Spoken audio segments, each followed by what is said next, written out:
everybody, this is Coach International Master Roderick Nava, and in this video, we're gonna study the game between Super Grandmaster Giri of Netherlands versus Super Grandmaster Tari of Norway. This is one of the most exciting game happened in round number 1. Without further ado, let's get started.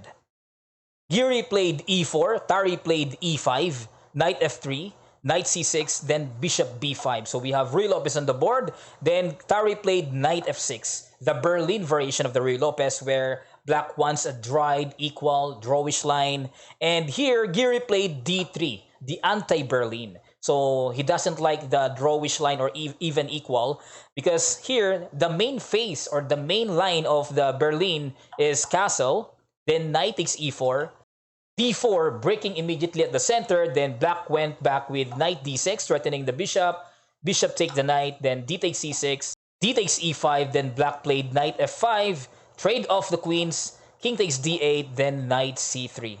So in this position, by performance, 50% and above are drawn, and 20% and above white won, and 20% and below black won. Alright, so mostly the game went drawn in this position.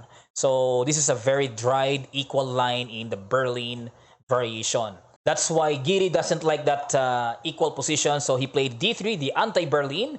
Then black continues with bishop c5. Bishop takes knight. D takes c6, then castles. Obviously, at this point, don't capture the pawn on e5. That is very dangerous because of the coming queen d4, threatening the knight on e5, and also queen takes f2 with mate. In my chess lingo, Matias. Alright, so avoid that trap and just simply play castle. Bishop g4, development with pressure, pinning the knight on f3. Then white played h3, an early neutralization for the bishop. Then Tari maintains the pressure, maintains its pin. So he played bishop h5, the second line. But the most common move here is bishop takes knight. Then queen takes f3, it follows with knight d7, knight d2 develop, then queen e7. So the evaluation here is roughly equal to slightly better for white. So it's very normal at this point. So, but then let's go back with bishop h5. Then Giri decided to play g4. He wants Tari to decide whether he will play bishop g6, but it looks like a pretty pawn there in g6, or to play knight takes g4.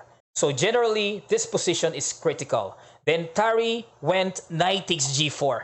He releases a sacrifice, so the board will become wild at this point. So h takes g4, bishop takes g4, then bishop e3. A simple development and with the intention to simplify things on the board.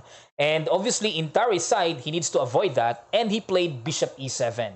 Alright, so that was a novelty because it was happened before where Super Grandmaster David Navarra played bishop d6 last 2018 against Super Grandmaster Peter Lecco, and the game went drawn. Alright, so I will post that link for your reference below.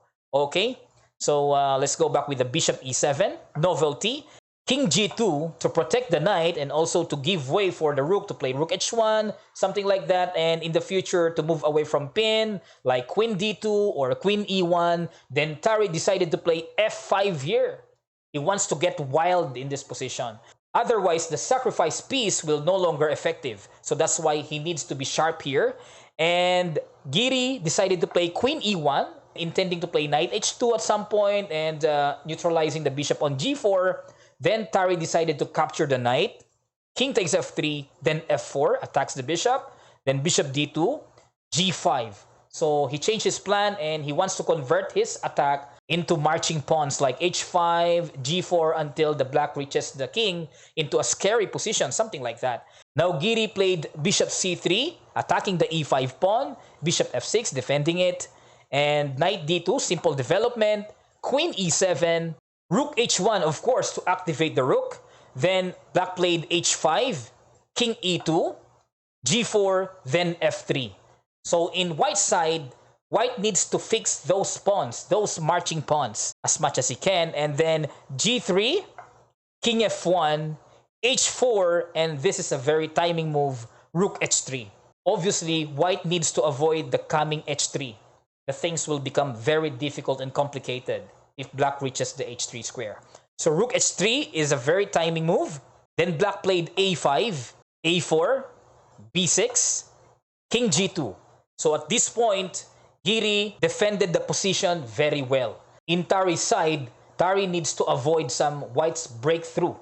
Alright, and then he played c5, queen b1. What's the idea of queen b1? Maybe he wants to play the queen a2 followed with the queen d5 or queen c4 in the future, or even b3, queen b2 to put pressure on the black's e5 pawn. And here, Tari played king f7, b3. Alright, Giri chose the queen b2 plan and followed with knight c4 attacking the e5 pawn. And rook a d8, knight c4, king g6, queen b2 attacking the e5 pawn, and rook h5 obviously to protect the pawn, and rook a h1, rook d h8. So at some point in this position, this is not very easy for white, even though white has an extra piece, because the position is quite close. So the question is, how can white breaks this kind of fortress position? So here, Giri played queen a1, king g7, bishop b2, king g6, so Tari is waiting, queen b1, rook d8, queen e1, king g7, queen a1, rook dh8, then knight a3, king g6, knight b5, bishop g7, knight c3. Alright, at this point, white wants to play knight d5. That's another plan to try. And black played queen d8, knight e2, then rook 8 h7. Why? Because white intends to capture the pawn on f4. E takes f4, and obviously with bishop takes g7. That's why rook 8 h7 protects the bishop on g7, and queen e1, queen d6, so waiting moves, queen c3, c6, then queen c4. Alright, so a little bit progress for white, because at least white has a door on a6, then rook h8, bishop a3. What's the idea of bishop a3? Maybe c3 and then d4? Queen f6, queen a6 attacks the pawn on b6, then rook b8, simply to protect that pawn, then bishop c1, change another route, then bishop h6, queen a7 attacks the rook, then force black to play queen d8 to protect that rook, then bishop b2, keeping an eye on the e5 pawn, queen c8. Alright, at this point, what do you think the excellent move that Giri released at this point? After that move, he covers a lot of winning ways, and black is totally in big trouble. Can you guess it? I'll give you a few seconds to pause the video, and in a moment, we will go through immediately. Start.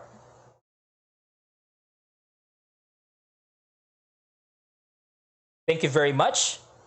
Simply queen e7. Excellent move.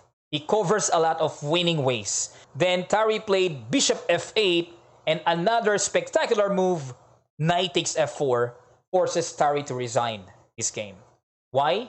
Why he resigned? Because after e takes f4, so white has a variety of ways to win, with queen f6 check, king h7, then simply rook takes h4, then the mate is unstoppable.